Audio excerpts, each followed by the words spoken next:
Başka gelecek olan var mı arkadaşlar? Nasıl?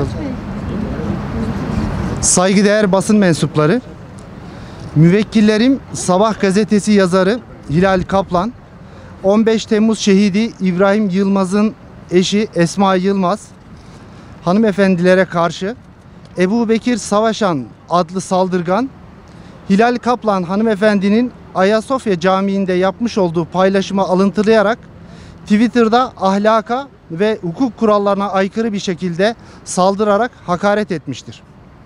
Ülkemizin tarihi açısından dönüm noktası olan Ayasofya Camii'nin açılışına davet edilen iki hanımefendiye karşı işlenen bu suçun affedilir yanı yoktur.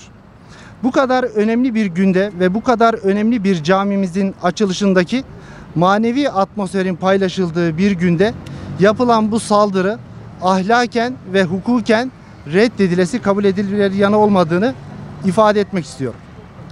Saldırgan Twitter üzerinden yaptığı bu çirkin paylaşımlarla kadına yönelik şiddetin bir türünü sergilemiştir. Kadına verilen değer her türlü fayda ve beklentinin ötesinde insan haklarının bir gereğidir.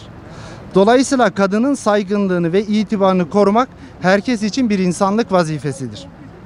Müvekkilim Hilal Kaplan 2 çocuk annesi olarak bu ahlaksız saldırılardan mağdur olmuştur. 2 evladının internet ortamında yapılan bu paylaşımları idrak yaşına gelmelerinden dolayı yaşayacakları sıkıntılardan dolayı da üzüntü duymaktadır.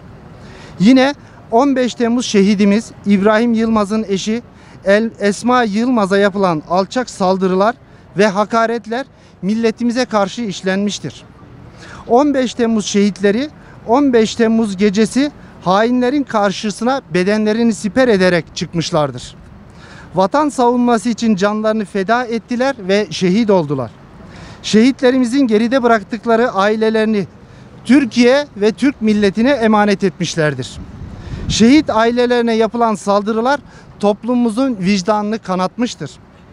Esma Hanım'ın Saadet Partisi Genel Başkanı Temel Karamollaoğlu'na geçmişte yüzüne karşı yaptığı eleştirilerden dolayı bu şekilde aşağılık bir saldırıya maruz bırakılması vicdanları kanatmıştır.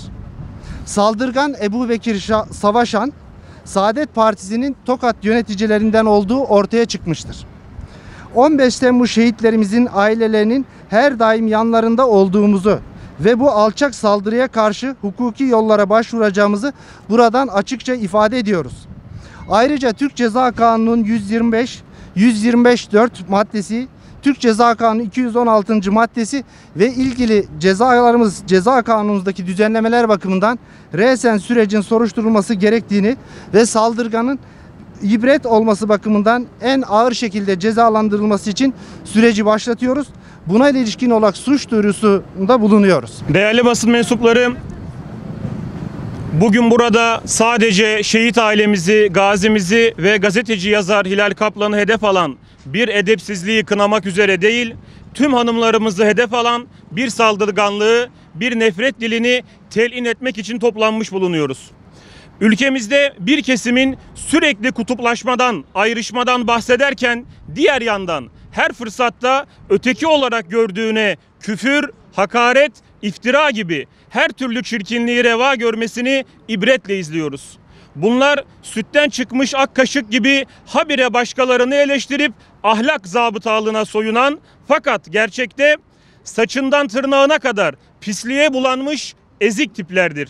Normal zamanda muhatap almaya dahi gerek görmediğimiz bu karaktersizleri çizgiyi aştıklarında da görmezden gelirsek zehir saçan dilleriyle toplumumuza ifsat ederler.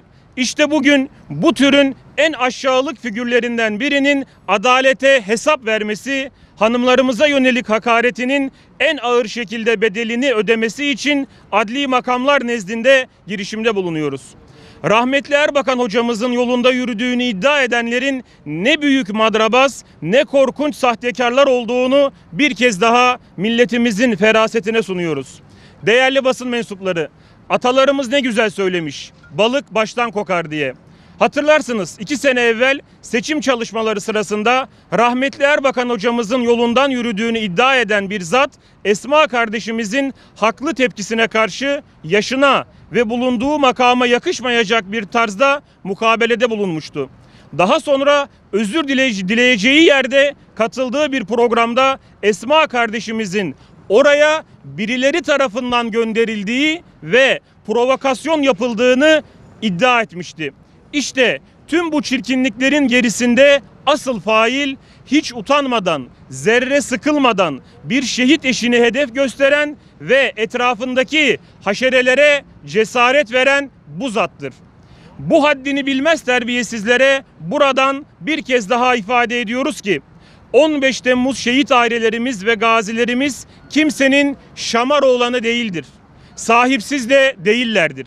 15 Temmuz Derneği olarak tüm hanımlarımız adına şehit eşi Esma Yılmaz'a, en genç gazimiz Adviye kardeşimize ve kıymetli gazeteci yazar Hilal Kaplan Hanım'a geçmiş olsun diyor. Onlara dil uzatan rezillere sonuna kadar mücadele edeceğimizi buradan bir kez daha ilan ediyorum. Gazetecilere ve belli bir fikri temsil eden insanlara dönük ciddi bir linç kampanyası var.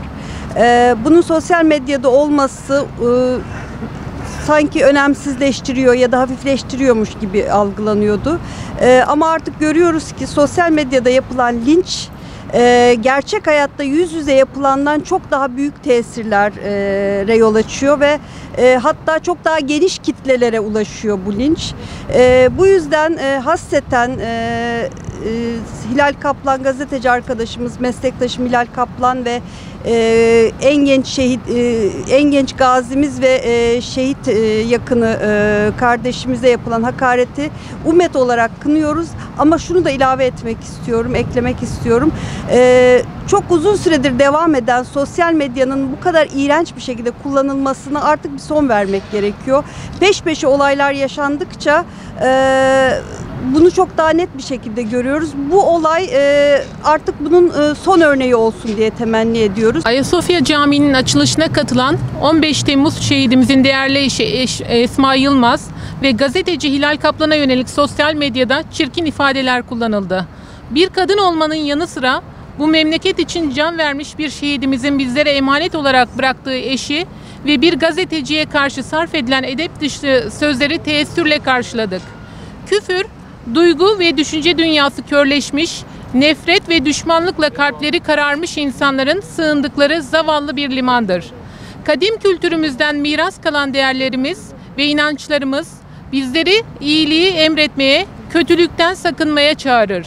O yüzden özellikle ülkemiz ve İslam alemi için bu kadar anlamlı ve birleştirici bir gün olan Ayasofya Camii kibirinin açıldığı gün sarf edilen bu ayrıştırıcı ve nefret yüklü hakaret söyleminin kabul edilebilir bir yanı yoktur. Bu kutuplaştırıcı nefret söylemini aynı zamanda değerlerimize yapılmış bir saygısızlık olarak niteliyoruz. Dijital mecralarda gittikçe normalleşen küfürlü üslup ve içerikler son derece rahatsız edici bir hal alıyor. Bu durum karşısında caydırıcı yaptırımlar istiyoruz. Biz Kadın ve Demokrasi Derneği olarak hayatın hemen her alanında karşılaştığımız, sosyal medyada ise salgın gibi yayılan ayrımcılık, aşağılama, küfür ve hakareti durdurmak üzere harekete geçerek küfürsüz hayat mümkün kampanyamızı başlattık. Çoğunlukla kadın bedeni üzerinden ifadesini bulan hakaretler, tartışma adabı gelişmemiş, söz söyleme becerisi zayıf, öfkesini kontrol edemeyen kişilerin karşısındakine üstünlük sağlama yöntemi olarak kullanılmasının önüne geçmek için hepinizi şiddetin bir başka türü olan küfürle mücadeleye davet ediyoruz. Kadem olarak sevgi ve saygı dilinin hakim olduğu bir toplumda yaşamak ve yaşatmak için şiddetin her türlüsüne sıfır tolerans minvalinde ilerlemeye devam edeceğiz. Bugün suç duyurusunu gerçekleştirdiğimiz ve açılacak olan davanın da takipçisi olacağız. Emsal bir karar çıkması için çalışacağız. Teşekkür ederim.